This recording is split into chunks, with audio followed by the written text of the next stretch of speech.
सदीक जान साहब, जो जस्टिस याह्या अफरीदी साहब ने इक़दामात किए हैं, उसका नतीजा जो है वो उसका इम्कान है कि अब खबरें ये आ रही हैं कि इलेक्शन कमीशन जो है वो तहरीक इंसाफ की जो मखसूस नशिस्तें हैं वो अलॉट करने जा रहा है, खबरें हैं इस हवाले से। देखें, आप सही कह रहे हैं। खालिद जमील साहब ने इस हवाले से ख़बर दी है, ABN न्यूज़ के ब्यूरो चीफ हैं। उन्होंने खबर दी है कि इलेक्शन कमीशन ऑफ पाकिस्तान जो है वो सोमवार के दिन PTI को यानी कल, अगर अब आपसे बात करें, कल जो है वो PTI को मखसूस नशिस्तें जो है वो दे सकता है और सुप्रीम कोर्ट के 12 जुलाई के फैसले पर अमल दरामद कर सकता है। मैं आपको एक टाइमलाइन दे दूं और फिर ये बात करते हैं कि क्यों सुप्रीम कोर्ट के फैसले पर अभी तक अमल दरामद नहीं हुआ। बल्कि पहले इस पे बात कर लेते हैं कि टाइमलाइन, फिर मैं बताता हूँ क्यों अमल नहीं हुआ। 12 जुलाई को सुप्रीम कोर्ट ने मखसूस नशिस्तों का फैसला दिया था 8-5 से, और 8-5 भी नहीं था, 8 जजेस का अक्सरियती फ़ैसला था। एक जज के खिलाफी नोट था, 2 जज के खिलाफी नोट था और फिर 2 जज के खिलाफी नोट था। 12 जुलाई को आज 107 रोज़ गुजर चुके हैं। बिल्कुल। और इन 107 दिनों में इलेक्शन कमीशन ने सुप्रीम कोर्ट के फैसले पर अमल दरामद नहीं किया। फिर 14 सितंबर को सुप्रीम कोर्ट ने एक वजाहत जारी की, क्योंकि सुप्रीम कोर्ट ने अपने फैसले में कहा था कि अगर इलेक्शन कमीशन को कहीं पे कन्फ्यूजन है तो आप हमसे CA में दाखिल करके और हमसे पूछ सकते हैं और हम चैम्बर्स में इसको देख लेंगे। 14 सितंबर को वजाहत आती है और काजी फाइज साहब उसके ऊपर इंक्वायरी खोल देते हैं कि ये वजाहत कैसे जारी हुई, और उन्होंने कोई 12-15 सवाल भी भेजे। हाँ, सवाल भेजे रजिस्ट्रार को, और वो सारा उन्होंने ड्रामा किया। फिर क्या होता है कि 23 सितंबर को सुप्रीम कोर्ट जो है वो तफसीली फैसला जारी कर देती है। तो 14 सितंबर को जो पहली वजाहत है उसको आज 43 दिन हो गए हैं, 23 सितंबर वाले तफसीली फैसले को 34 दिन हो गए हैं। फिर क्या होता है कि 20-21 अक्टूबर को सुप्रीम कोर्ट दूसरी वजाहत जारी कर देती है। उसको भी अब 7 दिन तकरीबन जो हैं वो हो गए हैं दूसरी वजाहत को भी, लेकिन उस दूसरी वजाहत के ऊपर भी कुछ भी नहीं हुआ।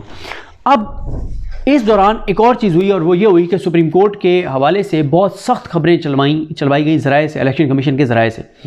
और ऐसे तो आप किसी मतलब गए गुजरे ब्यूरोक्रेट या बिल्कुल, यानी पंजाब पुलिस जो कि बदकिस्मती है, हमारा बड़ा मतलब एक ऐसा इदारा है जिसके ज़िम्मे मतलब अमन कायम करना है और क्राइम को कंट्रोल करना है और बराह रास्त उनकी लोगों के साथ डीलिंग होती है। लेकिन आपको पता है कि सियासतदानों ने, हुक्मरानों ने, हमारी सियासी जमातों ने पंजाब पुलिस को इस तरह से इस्तेमाल किया कि अब पंजाब पुलिस की नफ़रत बहुत ज़्यादा लोगों के अंदर, और नफ़रत बदनाम इस हद तक नफ़रत है कि बाबल नगर में वाक़या होता है और पुलिस वालों पर तशद्दुद होता है, तो लोग तशद्दुद करने वालों की तो मजम्मत करते हैं लेकिन साथ सेलिब्रेट भी करते हैं कि पुलिस के साथ अच्छा हुआ, यानी इस हद तक नफरत चली गई। ये पुलिस को भी वैसे सोचना चाहिए। काली भेड़ों की वजह से जो है वो पूरा डिपार्टमेंट हमारा जो है वो बदनाम हो गया पुलिस का।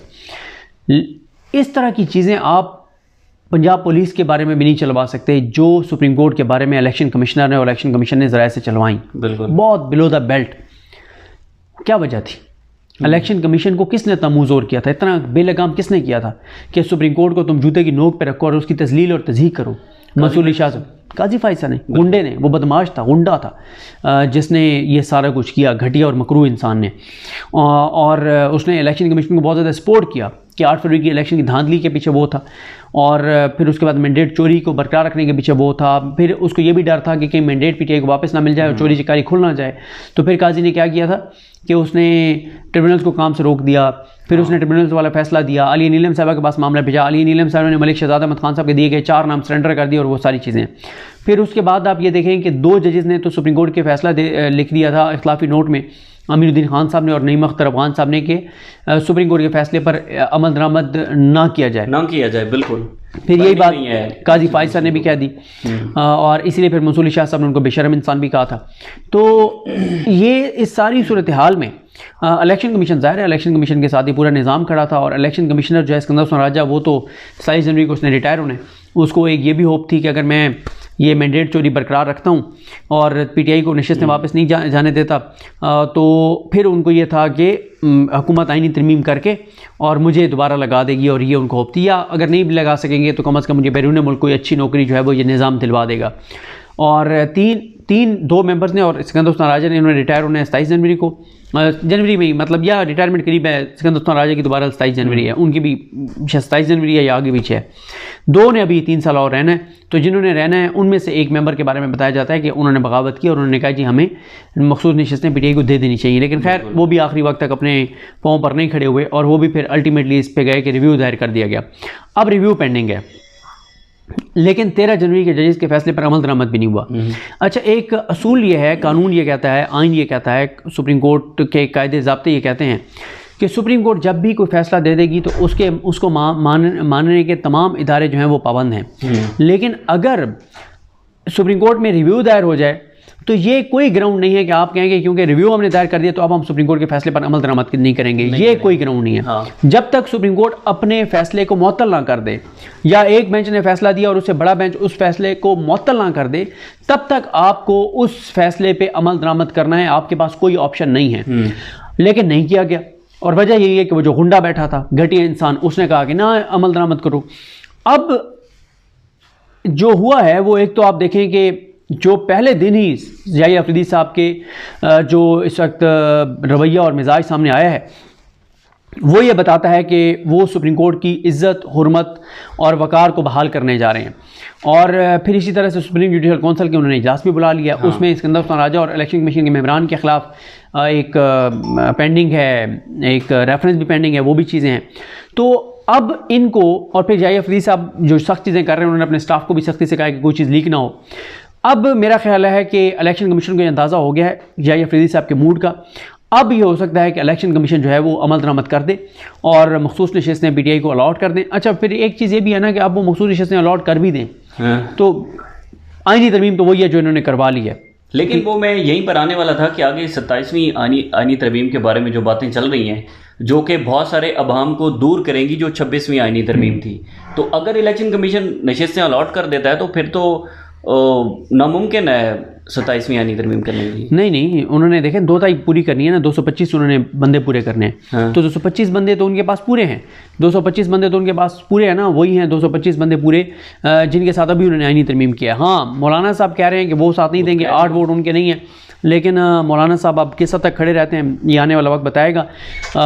इस पर खैर फिर किसी वीडियो में बात करेंगे कि 27वीं आईनी तरमीम में ये क्या करना चाहते हैं और मुमकिन है या नहीं है।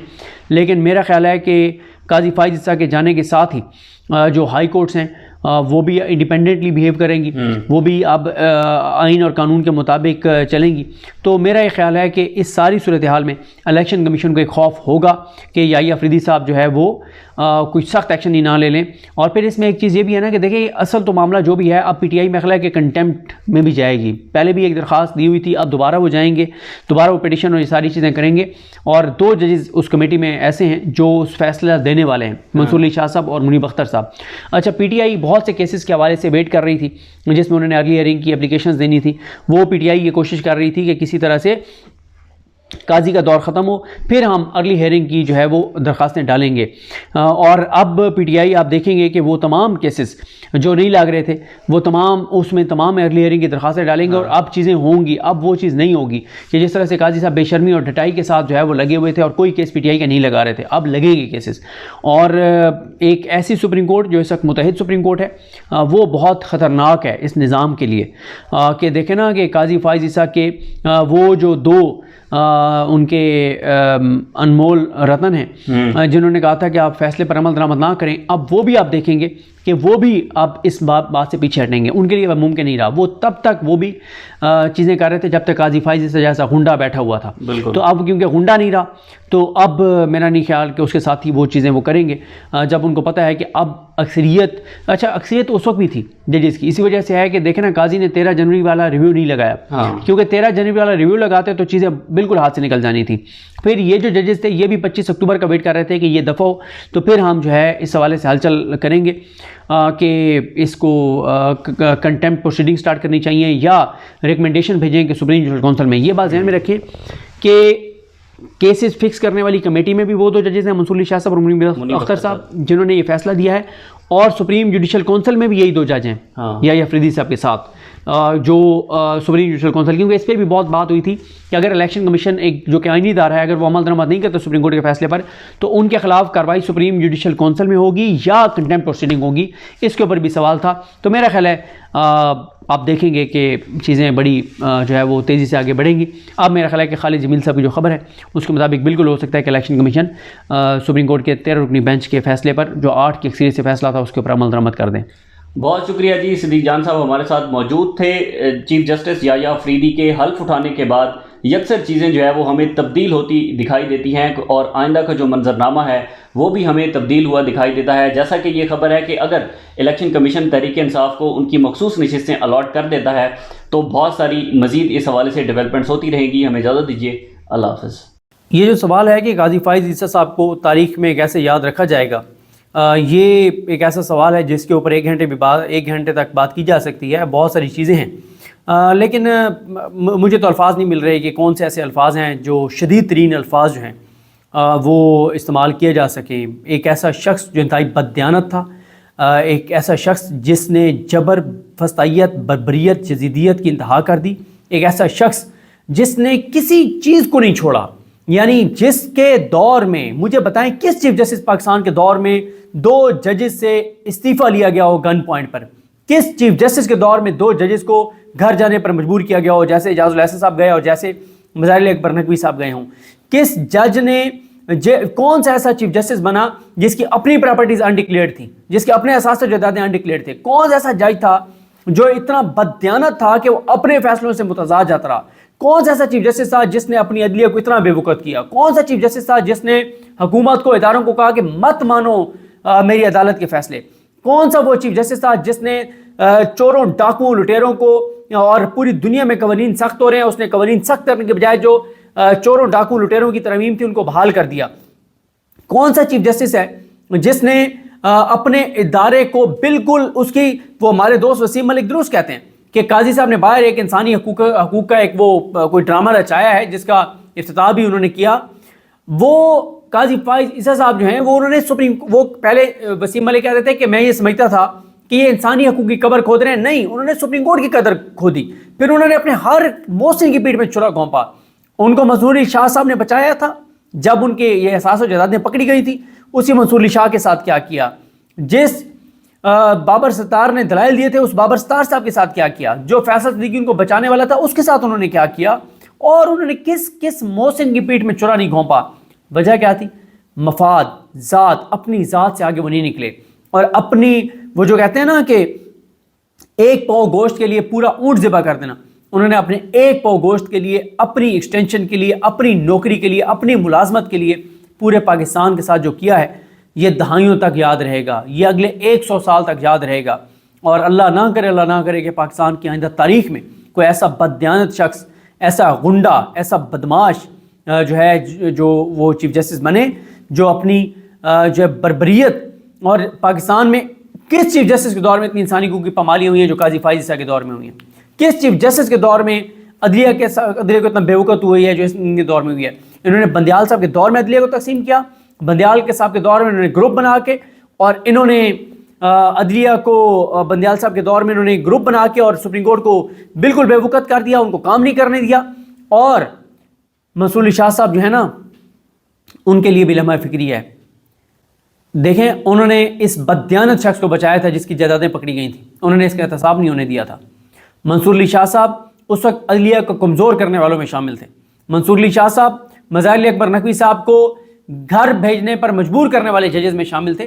तो फिर कुछ ना कुछ तो मंसूर अली शाह साहब को भी सबक मिलना था, और उनको सबक जो मिला है वो उम्मीद है कि याद रखेंगे।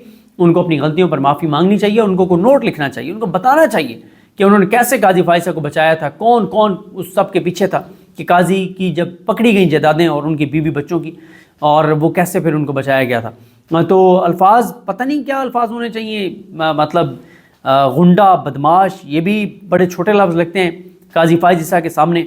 लेकिन ये बात तो सबका कंसेंसस है कि ये शख्स तारीख़ के कूड़ेदान में जाएगा। और ये जो एक बार इसने कहा था ना पाकिस्तान को गटर, तो इसके फ़ैसले गटर में जाएंगे। इसकी मतलब मैं पता नहीं, मुझे नहीं अल्फाज मिल रहे, रियली सॉरी।